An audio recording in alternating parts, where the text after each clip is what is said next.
পটুয়াখালীর কলাপাড়ায় নারীকে দিয়ে ব্ল্যাকমেইল করে পুনর্বাসন ঘর ও জমির টাকা হাতিয়ে নেওয়ার অভিযোগ তুলেছেন লালুয়া ইউনিয়ন বিএনপির সাধারণ সম্পাদক মোহাম্মদ মুজিবুর রহমান পেদা। শনিবার সকালে কলাপাড়া টেলিভিশন জার্নালিস্ট ফোরাম মিলনায়তনে সংবাদ সম্মেলন করে তিনি এই অভিযোগ তোলেন। তিনি বলেন, একাধিক কুচক্রী মহলের যোগসাজশে তাকে সামাজিক ও রাজনৈতিকভাবে হেয় প্রতিপন্ন করার ষড়যন্ত্র চলছে। বিস্তারিত থাকছে পলাশ হাওলাদারের প্রতিবেদনে। পটুয়াখালীর কলাপাড়ায় নারীকে দিয়ে ব্ল্যাকমেইল করে পুনর্বাসন ঘর, জমি ও ক্ষতিপূরণের টাকা হাতিয়ে নেওয়ার অভিযোগ তুলেছেন ইউনিয়ন বিএনপির সাধারণ সম্পাদক মোহাম্মদ মুজিবুর রহমান পেদা। শনিবার সকাল 11টায় কলাপাড়া টেলিভিশন জার্নালিস্ট ফোরাম মিলনায়তনে আয়োজিত সংবাদ সম্মেলনে তিনি লিখিত বক্তব্যে বলেন, সম্প্রতি মোসাম্মত মরিয়ম বেগম তার বিরুদ্ধে মিথ্যা তথ্য উপস্থাপন করে সংবাদ সম্মেলন করেছেন, যা সম্পূর্ণ ভিত্তিহীন ও রাজনৈতিক উদ্দেশ্য প্রণোদিত। তিনি দাবি করেন, মরিয়মের সঙ্গে তার কোনো বিবাহ সম্পর্ক নেই এবং এই বিষয়ে কোনো প্রমাণও নেই। বরং 2021 সালে মরিয়মের পিতা মুসলিম আলী দফাদারের কাছ থেকে তিনি 12% জমি 6 লাখ টাকায় ক্রয় করেছিলেন, যার ক্ষতিপূরণের টাকা সরকার পরে দেয়। সেই টাকা ও ঘর বরাদ্দ নিয়ে এখন কুচক্রী মহল ষড়যন্ত্র করছে বলে জানান তিনি।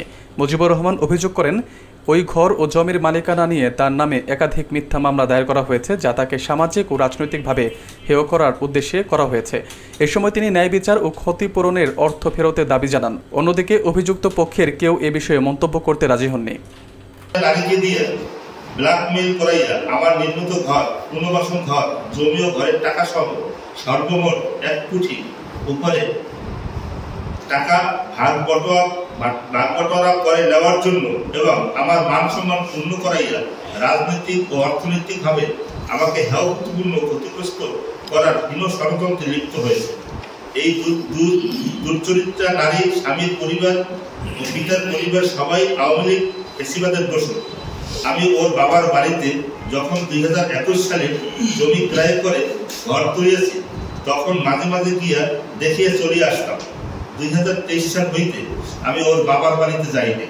আমার নির্মাণ করা ঘর, টাকা পুনর্বাসন ঘর না দেওয়ার বাহানায় বৈবাহিক সম্পর্কের কথা সম্পূর্ণ মিথ্যা ভিত্তিহীনভাবে আনান করেছে। তাই আমি ন্যায় বিচারের দাবিতে আপনাদের মাধ্যমে সংশ্লিষ্ট কর্তৃপক্ষের নিকট সুষ্ঠু বিচার দাবি করছি এবং আমার নির্মাণকৃত ঘরের বিপরীতে ধুলাসার আবাসন প্রকল্পের 60 লক্ষ টাকা মূল্যের মানের 2খানা পুনর্বাসন ঘর, নির্মাণকৃত ঘর 10 লক্ষ টাকা, জমির বাবদ 5 লক্ষ টাকা সহ মোট 75 লক্ষ টাকা ফেরত চাই।